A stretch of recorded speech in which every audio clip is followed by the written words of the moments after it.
Un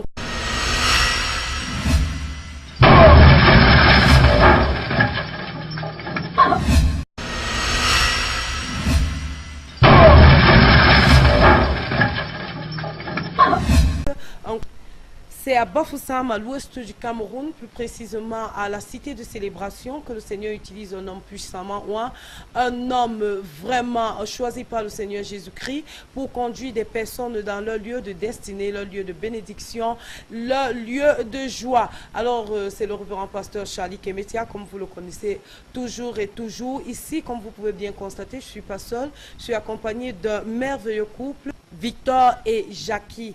Je vais me tourner vers eux avant d'entrer dans le clef du sujet. Bonsoir Jackie. Bienvenue sur ce plateau. Alors, monsieur Victor, bonsoir. Bienvenue sur ce plateau. L'histoire nous fait comprendre que Jackie, que vous voyez, souffrait d'un problème de conception depuis son mariage. Après qu'elle se soit mariée, elle n'arrivait plus à concevoir. Elle a fait près d'1 an sans concevoir. Alors non seulement ça, elle avait les cauchemars nocturnes. Elle nous fait comprendre que pendant qu'elle était dans sa couche, elle se retrouvait au bord de la mer et parfois elle se retrouvait en train de taper sur le bas-ventre des femmes enceintes. Alors un jour, elle s'est dirigée à la cité de célébration et le Seigneur, par sa locomotive, qui est le révérend pasteur Charlie Kemetia, a dû, sous l'onction de la parole et de la prière, faire quelque chose dans sa vie que je préfère taire et qu'elle-même, elle le dise. Non seulement ça, il a utilisé Maman Claire Kemetia pour lui donner une parole prophétique comme quoi, à l'heure si l'année prochaine, vous allez porter dans votre bras un enfant, puisqu'elle était tellement soucieuse, elle était vraiment en point avec ce problème de conception qu'elle n'arrivait pas à offrir à son époux, un mignon petit bébé qu'aujourd'hui déjà, qui va s'afficher là, juste sur votre écran, la photo de ce bébé, ce merveilleux bébé que le Seigneur a pu donner à ce couple. Maintenant, je vais me retourner vers Jackie pour qu'elle nous explique, pour qu'elle nous donne de amples explications en ce qui concerne sa délivrance. Jackie, nous aimerons écouter de votre bouche. Merci de m'avoir passé la parole. Je bénis le Seigneur pour le privilège que vous me donnez en ce jour, de pouvoir témoigner pour la gloire de Dieu dans ma vie. Bon, je me suis mariée en 2012 et j'avais un problème de conception. Je suis allée à l'hôpital. Bon, le médecin m'a dit que j'avais les kystes et il m'a mis sous traitement. Après le traitement, il a refait l'échographie. Il m'a dit que tout allait bien. Il m'a prescrit les remèdes que j'ai pris. Mais jusque-là, il n'y avait aucune suite. Et entre-temps, j'avais des problèmes de couche de nuit, des voyages nocturnes qui me troublaient. Et bon, j'ai trouvé mieux de venir voir le pasteur Charlie pour pouvoir expliquer s'il pouvait m'aider. Je suis venue là un mardi soir. On a causé, ils m'ont invité au programme de mercredi. Je suis venue pendant l'enseignement, il prêchait sur le nom de Jésus. Il disait que le nom de Jésus peut tout faire. Il n'y a rien qui est au-dessus de ce nom. Au nom de Jésus, tout genou fléchit. Il m'a dit, je ne peux pas prier pour toi, tout ce que je peux te dire, c'est d'aller lire la parole, méditer sur la parole et croire que cette parole est vraie. Je suis donc rentrée, j'ai commencé à lire la parole, prier. Et c'était ainsi qu'au fur et à mesure que le temps passait, j'avais obtenu ma délivrance. Vraiment, je n'avais plus tout ce problème de couche de nuit. Et entre-temps, il y avait un programme d'enseignement biblique, c'est-à-dire l'école biblique qui était instaurée par le pasteur. Bon, j'avais commencé à faire les cours. Et entre-temps, c'est son épouse, Maman Kemetia, qui nous enseignait, parce que j'étais à la première année. Et pendant que j'étais soucieuse, je priais, je demandais à Dieu, Seigneur, jusqu'à quand est-ce que tu vas bénir mes entrailles? Il y avait des moments que je pleurais, mais jusque-là, aucune suite. Un jour, je suis venue donc à l'enseignement. Pendant qu'elle enseignait, elle était en train de nous enseigner sur la foi. Elle avait pris les exemples sur les gens comme Abraham, comme Marie, tous ces gens-là, comme la femme d'Abraham, comment elle avait une grande foi. Et pendant qu'elle était en train d'enseigner, elle m'a dit que voici la parole que le Seigneur me donne pour toi. Que le Seigneur me demande de te dire que la même période, c'est l'année prochaine. tu porteras ton bébé. Amen. Et j'ai été émue par cette parole. Ça dit, pour moi, c'était comme une délivrance. C'était comme un fardeau que le Seigneur avait ôté sur moi. Parce que chaque fois, je lui disais, Seigneur, tu es tellement bon que dans ta bonté, tu ne peux pas manquer de bénir mes entrailles. Et en ces jours, le Seigneur m'a donné un espoir. Et quand je suis donc rentrée, j'ai partagé le témoignage avec mon mari. On a béni le Seigneur. Et le mois passé, elle m'avait donné la prophétie au mois de février.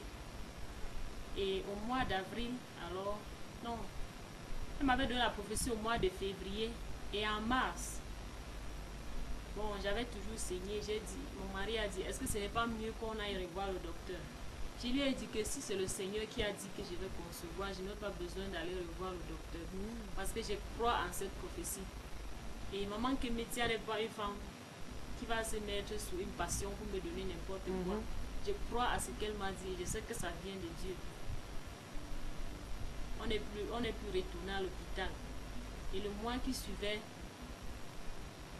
je n'ai pas saigné. Et quelques jours après, j'ai commencé à avoir des nausées, c'est-à-dire des signes de tous les symptômes d'une femme enceinte. Et je suis allée acheter un test de grossesse. J'ai fait le test, c'était positif. C'est là où j'ai montré à mon mari. Nous avons béni le Seigneur. Et je suis revenue partager le témoignage avec le pasteur et son épouse. Et tout allait bien jusqu'à ce qu'au 6e mois de la grossesse, puisque je travaille à Fumbo, un jour je suis allée au travail. Au retour, j'ai pris le car. J'étais assise derrière le car, il y avait tellement de secousses. Je suis arrivée à la maison. Ça dit l'enfant ne bougeait plus dans mon ventre. C'était comme ça un samedi. Toute la soirée, l'enfant ne bougeait pas, même le matin. Matin, je suis venue au culte étant très triste. Bon, quand je suis arrivée, on a fait culte. À la fin du culte, le pasteur Kemetia est venu prier pour moi. Il a imposé les mains sur mon ventre. Il a dit, je donne la vie dans ces entrailles au nom de Jésus. Quand il a fini de prier, il m'a donc dit, c'est après l'accouchement que je vais te dire pourquoi je prie pour toi aujourd'hui. Le lundi, alors, je suis retournée à l'hôpital pour faire l'échographie. Et c'est là où le docteur m'a confirmé que l'enfant bougeait, que tout allait bien. J'ai béni le Seigneur pour ce qu'il a fait pour moi parce que il m'a donné l'enfant et il a veillé à cet enfant jusqu'à son accouchement. Tout plan de l'ennemi forgé contre cet enfant a toujours échoué. Et je rends grâce à Dieu pour cela. Et quand l'enfant est né, donc, nous sommes revenus à l'église pour témoigner. C'est là où le pasteur nous dit que, en fait, ce jour où je te demandais, ce jour où j'avais prié pour toi, c'est parce que le Seigneur m'avait révélé que cet enfant était mort dans ton ventre. Et je savais que dans ton état, je ne pouvais pas te dire cela. Ça pouvait te créer un problème. Et j'ai donc préféré attendre que tu puisses enfanter avant que je te dise cela. Et je rends grâce à Dieu parce que aujourd'hui que je vous parle, je suis entièrement délivrée. Amen. Et toutes ces manipulations dans les rêves, toutes ces choses-là. Et je bénis le Seigneur pour ma princesse, pour ma petite fille. Wow. Mon mari et moi, nous avons choisi de lui donner le nom de Josie Mystère. Ça veut dire la chose de Dieu. Et la chose de Dieu est un mystère. Nous n'avons pas eu cet enfant par hasard, mais nous savons que ce sont les mystères de Dieu. Donc je rends grâce à Dieu pour tout cela. Voilà qui est si bien dit. Elle a dit, pendant la grossesse, à un moment donné, lorsqu'elle revenait du travail, elle a ressenti, il y a eu des secousses dans la voiture. Bon, pour elle, elle a ressenti comme si l'enfant ne bougeait plus. Mais l'homme de Dieu s'étant approché vers elle sans savoir ce qui s'était passé, lui a dit, il a juste tenu sa main, il a dit, je donne la vie dans ce corps.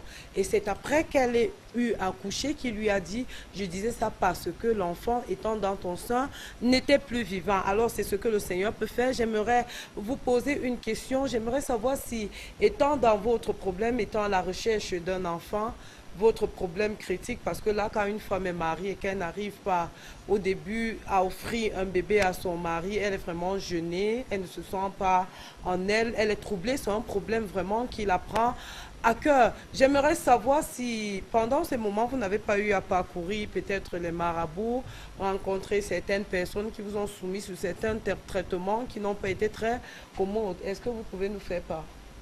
En fait, Tout ce que je savais, c'est que Dieu devait bénir mes entrailles. J'avais confiance en Dieu. Et je savais qu'un jour ou l'autre, je vais enfanter. Et je savais depuis le jour que j'ai cru que je n'avais plus le droit d'aller chez un marabout. Parce que le marabout a été créé par Dieu. Donc ce que Dieu peut faire, le marabout ne pouvait pas. C'est juste qu'en ce temps, j'étais en rapport avec certains pasteurs qu'en priant pour moi, bon, ils ont suggéré même qu'on puisse aller au village, voir sur l'écran de mon père, pour voir toutes ces choses de mauvais rêves, autant de choses. Mais si c'est concernant ma grossesse, la seule personne en qui j'avais foi, c'était Dieu et les médecins. Ça. Donc, pour le problème de cauchemar, vous ne vous êtes plus retourné dans le monde parce que déjà vous étiez enfant de Dieu. Mais vous vous êtes retourné vers certaines personnes, vers certains hommes de Dieu qui ont proposé que vous rentriez encore voir ce qui ne va pas peut-être dans la maison des crânes pour voir comment on peut faire pour éradiquer ce problème de cauchemar, ce problème de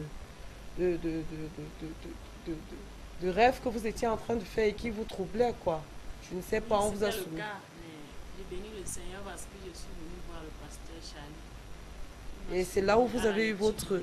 Il m'a demandé que la parole de Dieu est la solution. Seulement la parole. Seulement la parole. Vous vous êtes assis donc sous la parole de Dieu, mais est-ce que, à première vue, a priori, lorsqu'il vous a dit non, revenez demain, écoutez la parole de Dieu et tout, est-ce qu'a priori ça ne vous a pas marqué négativement? Est-ce que vous vous êtes pas dit, bon, avec ce j'ai toutes les prières que j'ai déjà faites? Avec lui, je me suis dit, chaque homme de Dieu a sa manière de faire les choses. Je suis venue le lendemain, quand il m'a dit tout ce que je peux te proposer, c'est de lire la parole de Dieu. Je me suis soumise, je n'ai pas voulu me critiquer ou bien penser autrement. J'ai décidé de faire ce qu'il m'a demandé. Il m'a demandé d'arrêter les prières, de chasser les démons la nuit et de prier que le Seigneur puisse me délivrer. Des prières de miséricorde, quoi. Oui, oublier les prières concernant le diable. Prier avec Dieu. C'est ça. Poser son problème devant Dieu, oublier d'indexer Satan qui fait ci, Satan qui fait ça, s'humilier devant Dieu, se référer uniquement à la Bible et parler avec Dieu. Donc, si on comprend bien, c'est au fil du temps de la parole, vous êtes assis sous la parole et vous êtes inscrit dans son institut, Morning Joy Bible Institute, où vous êtes soumis sous la parole. Et c'est pendant que vous étiez soumis sous cette parole que son épouse, maman Charlie Kemetia, vous a donné une parole prophétique qui s'est réalisée dans les délais qui ont été prédits. Alors, je vais vous poser une dernière question. Que pouvez-vous dire du révérend pasteur Charlie Kemetia? J'ai béni le Seigneur pour cet homme de Dieu. Parce que, quel qu'en soit ce que les gens disent, moi j'ai mon expérience avec lui, c'est que, étant sous son ministère, j'ai été béni. Il a donné des enseignements qui m'ont béni, qui m'ont fait découvrir certaines révélations bibliques. Et pendant que j'étais à Morning Joy Bible Institute, j'ai été richement béni parce que j'ai appris à connaître la parole de Dieu en profondeur. Et j'ai appris à avoir une relation intime avec Dieu. Et j'ai béni le Seigneur pour couvrir tout. Je crois que le Seigneur a utilisé lui et son époux pour pouvoir me bénir. C'est-à-dire pour bénir mes entrailles. Et aujourd'hui, je peux crier à haute voix que je suis bénie. Vraiment. Avec l'arrivée de ma petite princesse. Amen, c'est une joie. Parce que la parole de Dieu dit qu'il n'y aura point de stérile en Israël. Donc c'est une joie.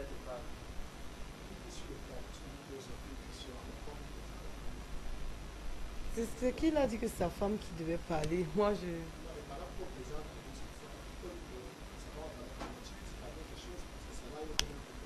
Ok, je vais donc lui poser une question. Je continue seulement, je reprends plus. Oui, je vais me retourner vers l'époux.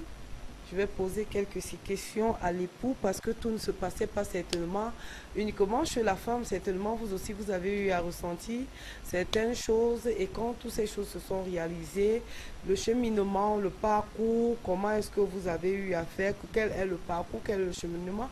Est-ce que vous aussi, vous avez été sous la parole comme votre femme? Est-ce que vous aussi, vous avez saisi la chose de la même façon que votre femme? Si oui, que pouvez-vous dire du révérend pasteur Charles? Bon, juste en commençant, c'était une situation délicate parce que ce n'est pas facile pour une femme de se marier après un an, il n'y a aucun signe à l'horizon. Bon, et c'était un moment vraiment difficile. C'était critique pour elle parce que moi, en tant qu'un homme, ça me touchait, mais je ne pouvais pas pleurer, mais pour elle, elle pleurait tout le temps. Et elle partait de temps en temps voir les médecins. Les médecins ne pouvaient que lui dire, bon, attends, patiente, prends tel médicament. Elle achetait les médicaments.